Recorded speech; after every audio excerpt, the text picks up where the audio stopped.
Religion or spirituality, which is right? Did you think that embracing spirituality means throwing out religion? You may think that you are so disillusioned with religion that you want to simply walk away, and you have a right to do so. However, what if you should really for the moment just put the rules and restrictions aside and start your spiritual path by exploring other religions? Don't worry, I do not embrace any religion, and this module is not about recruiting you for any religion. On the contrary, we will refer to some spiritual laws and how they have their basis in religion and philosophy. Spirituality is not just about talking to dead people. It's far more about living life and about talking to dead people on occasion. We will test your views on eternal life and reincarnation. Should you now give up on prayer and embrace meditation? And what do you do about Christmas? Do you have any hope of becoming enlightened when you follow this path? Let's see what you leave behind and what you take with you. The observations in this module are my own. Is spirituality a religion? A religion is a system of faith and worship, where you are required to follow the rules or experience the sanctions. Every religion has its sacred texts, worldviews, organizations, holy places, and unique ethics.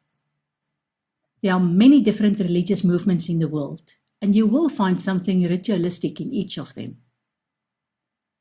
I'm fascinated by the anachronisms that I have encountered in some religions. For example, Jews are not allowed to work outside their homes on the Sabbath. In a modern world, this can be problematic. Some Jewish communities in London and New York found a way around this. They created an Eruv to expand the boundaries of their homes and ensured that the Eruv included the shopping areas.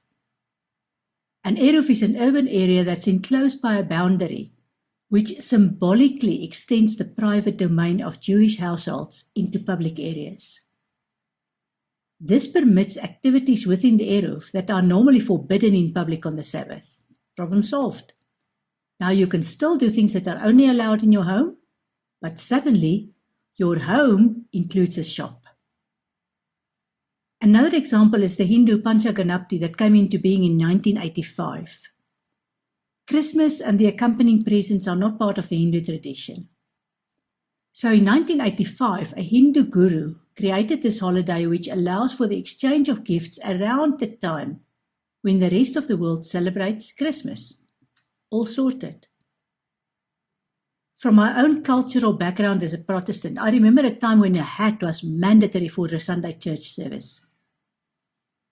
One Sunday, a beautiful young lady sat down in church, took her hat off, rearranged her locks, and put her hat back on again. There was a ripple through the church because of this breach of protocol.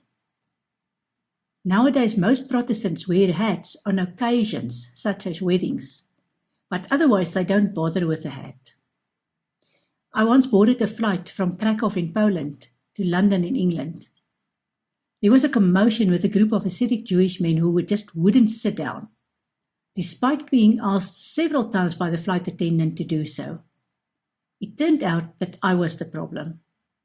The men couldn't decide among themselves who was going to be at the bottom end of the pecking order during the flight, because that man had to suffer the humiliation of sitting next to a mere woman for the duration of the flight.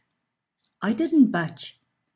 Each one of them was brought into this world by a mere woman. And God didn't make any mistakes there.